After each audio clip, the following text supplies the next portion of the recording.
I recently had the opportunity to sit down and talk with Zen Cryer DeBrook about her new book, Your Inner GPS, which helps us connect with the inner guidance system that lives within us all and use it to transform our relationship to stress, anxiety, and fear.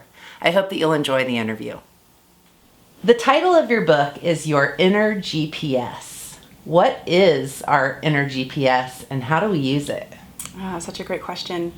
Well, I discovered that each person actually is born with a factory installed guidance system, and you can physically feel it. It's in your body and it's operating in this expansion or this contraction all the time, and it's between your throat and your upper stomach area. And what's important, like why does this even matter, is because anytime you feel stress, worry, fear, anxiety, even overwhelm and frustration, you're being guided that what you're thinking in that moment is not true and not going to happen. And so much of the suffering that people are feeling is actually guidance to do something different with the way they're thinking. And that's what our GPS is. It's moving us towards being more happy and in harmony and being successful in our lives.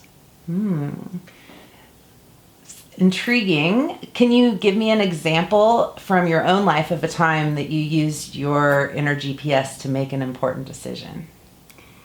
You know, I guess there's a lot of them because it's all I use. I wouldn't make another big decision without my inner GPS. But I would say getting married to my husband. I was 38 when I got married, and I didn't ever want to get married. I like being single. I like having my freedom, and I had this big mission, which is like bringing people into alignment with their, what I call the internal guidance system, which is really what I call the GPS part. I almost bailed on him several times, and he is my soulmate. We instantly fell in love at our 20-year reunion. But when it came to getting married, I was terrified. It was something that I just didn't really want to do, but I knew I loved him. So I checked in all the way up until I was like literally walking down the aisle. And I was expanded and open, even though my mind was like, what are you doing? This is going to change your whole life, you know? I can tell you it's one of the most amazing decisions I've ever made. And I woke up the next day thinking, this is incredible. But it really got me to the altar. It did. And he's grateful. That's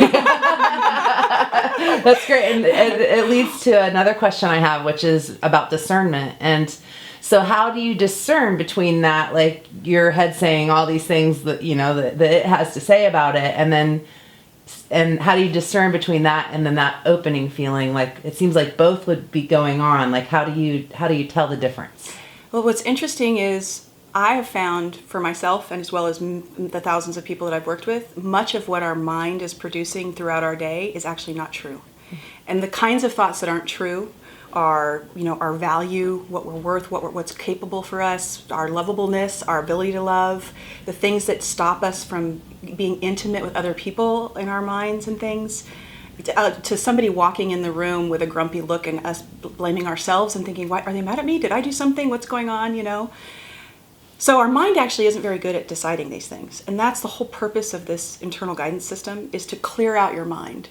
And I believe the true meaning of discernment in the wisdom texts, you know, that we follow for philosophically as well as religiously, when they talk about discernment, they're talking about being solid in this part of the body, truing up to what you know is true for yourself. And there have been many, many times in my lifetime, as well as my students, where their mind is telling them don't do that, but they're when they hear that don't do that, they're closed. They're like, okay, that's not true, so what is true for me? And they play with their thoughts to a point where they feel the expansion, and at that moment the discernment becomes undeniable, and you can trust it, and you feel really like grounded and powerful. So I think discernment is this part of our body giving us information about our mind, and that opening is what we can rely on. And getting to that place where it's the yeah, exactly. And people have it backwards. This is the most interesting thing, is it's counterintuitive. Most people believe when they feel stressed, worry, fear, anxiety, that something outside of them is wrong or bad, that person is bad, or this situation is bad for me. What I have found is that actually is the opposite. When you feel that, that means what you're thinking is not true, not the outside situation. You're being asked to think differently and to recultivate your thinking so that this is open. And when this is open, that's when you move ahead. But what happens is people have it backwards, and they're in pain and suffering, and they take action from that place. They don't change the way they're thinking. And when I used to do that in my life, which was what brought me to this work, it was a self-sabotaging moment. And out of that just cascaded pain after suffering, and other people, and upset, and lots of tears and asking for forgiveness and things being shut down that were opportunities because this part of me didn't know how to handle it, trust it, be with it, grow with it. So, I really believe that it's just this incredible, powerful thing that people have backwards, and we really need to get it straight. Yeah. And so it sounds like body awareness is a big piece of successfully using our inner guidance system, which can be challenging if you're used to living in your head and that you're kind of been doing it backwards. So do you have any tips for how we can begin to tune into the sensation in our bodies more? Yes. It's the number one thing. I call it the listening practice. You have to be in your body to really feel your IGS. You know that you live mostly in your head if you ever have a bruise and you don't know where you got it. And it's a big bruise. You're like, oh my gosh, how did that happen? How did I miss that? Or you've driven home, and you're unaware, or you're doing any activity and you suddenly can't remember what you just did a second ago. I did that this morning. Where did I put my cup of coffee? I'm one of those people. Yeah. So it's really important. Otherwise you won't feel your IGS. We live shut down because we haven't known how to handle this. So what you do is you relax and put your feet on the floor and your hands in your lap. Feel your feet deeply.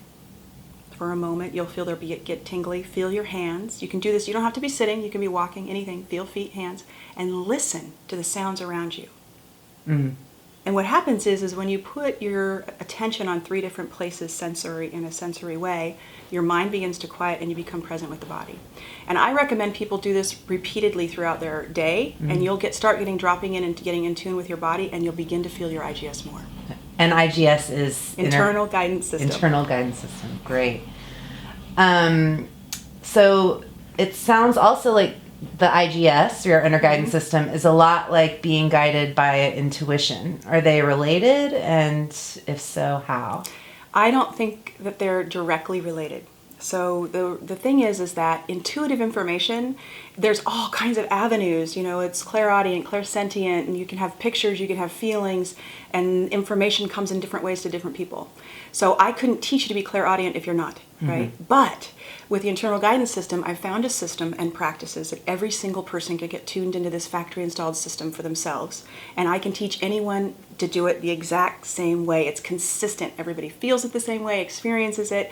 So I think that's a little different. Now you can use them together, which is really cool. So if you get a piece of information, I'm intuitive. So when you get a piece of information, your mind makes a story and meaning out of it immediately, and that changes the purity of that information. So you can use your IGS to assess, okay, is that a story? Open, that's a story. Okay, is this the perfect place? Yes. Should I tell the person I got this information? You might close. No, I shouldn't. This is for me only to know. So you can use it to become more responsible and more clear with the intuitive information that you do get. I love that. And what do you most hope people will take away from your book, Your Inner GPS?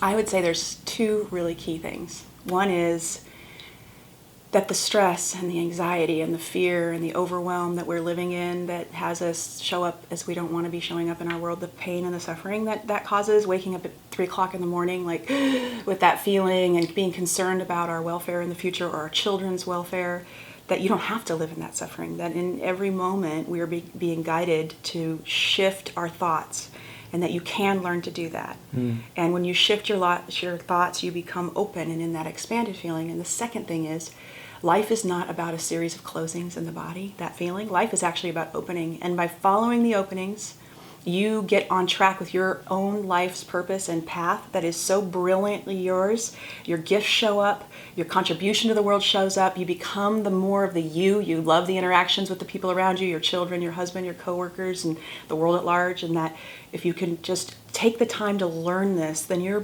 body and your beingness becomes peaceful and centered, and you really begin to love the life you're living. And I would want them to have that more than anything.